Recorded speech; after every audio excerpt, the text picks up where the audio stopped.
Assalamualaikum warahmatullahi wabarakatuh. Nama saya Mas Doksma Mardani, NPM 1921030565. Saya dari kelas Kamamala Fakultas Syariah. Video ini saya buat untuk memberi tugas dari mata kuliah Arbitrase dan Penyelesaian Sengketa. Dosen pengampu Ibu Herma Maraliza, SEI MESY. Video ini berisi tentang kesimpulan dari makalah kelompok arbitrase dan penyelesaian sengketa.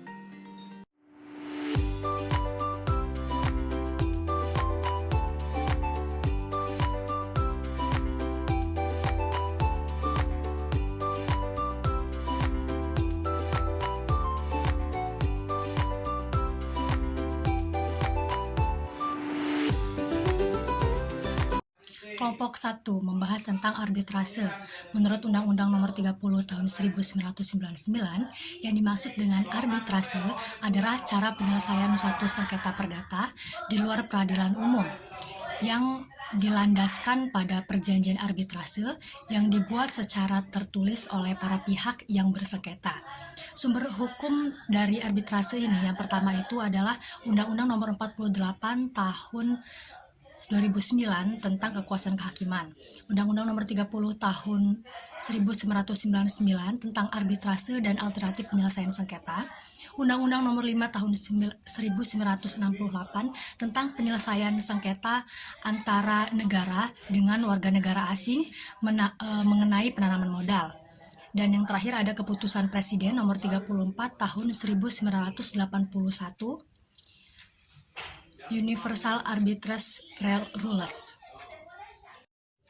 Kelompok 2 membahas tentang Badan Arbitrase Syariah Nasional. Nah, Basarnas merupakan lembaga arbitrase yang berperan menyelesaikan sengketa antara pihak-pihak yang melakukan akad ekonomi syariah di luar jalur pengadilan untuk mencapai penyelesaian terbaik ketika upaya musyawarah tidak menghasilkan mufakat. Basarnas itu didirikan bersamaan dengan pendirian Bank Muamalat Indonesia atau BNI tahun 1992.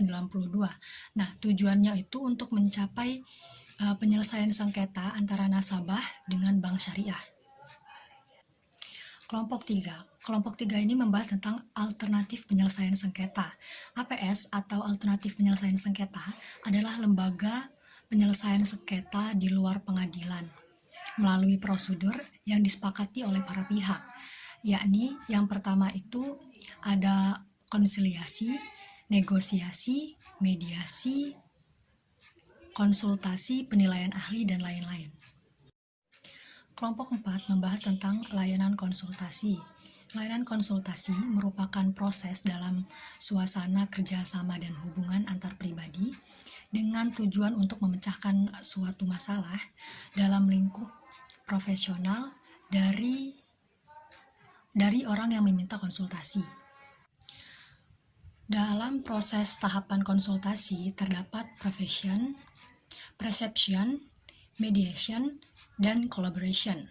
Fungsi konsultasi itu agar konsultan, yakni dengan kemampuan sendiri dan dapat menangani kondisi atau permasalahan yang dialami pihak ketiga.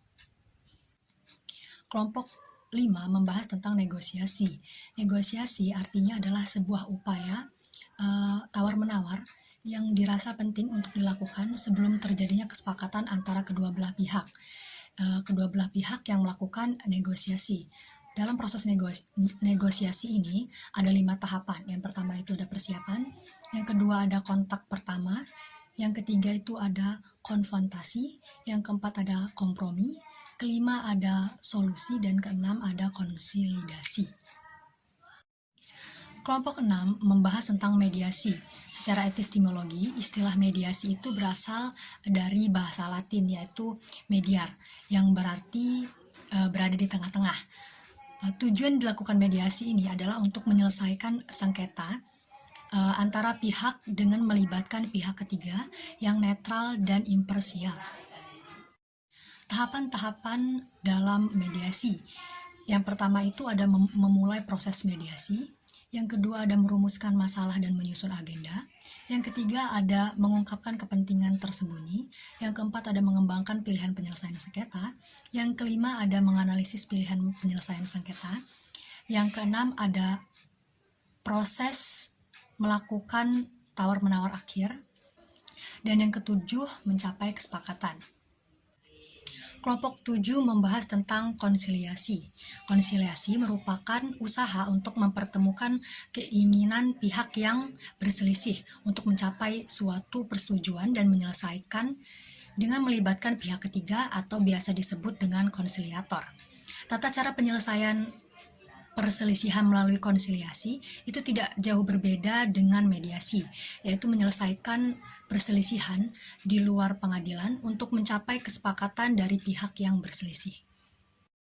Kelompok 8. Kelompok 8 membahas tentang pendapat hukum atau pendapat mengikat. Legal opinion merupakan pendapat hukum berkaitan dengan masalah yang terkait dengan para pihak sesuai dengan faktanya, yang terkait baik secara spesial, imparsial, gradual, maupun krusial, khususnya menyangkut tumpang tindihan pelaksanaan peraturan hukum. Kelompok 9. Kelompok 9 membahas tentang tindakan eksekusi atau pelaksanaan putusan arbitrase.